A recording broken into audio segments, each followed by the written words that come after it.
Hello, in this video I'm going to show you how to delete Yahoo emails in bulk.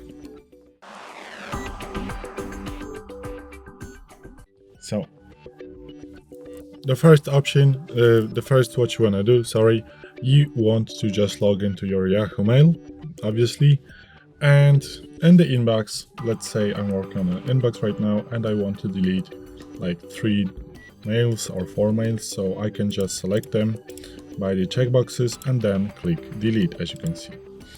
Now I'm going to move them from the trash to the inbox again. So if you want to select all of the mails that are in a specific folder, just click the checkbox on the top right here, and then I'm going to restore it to inbox.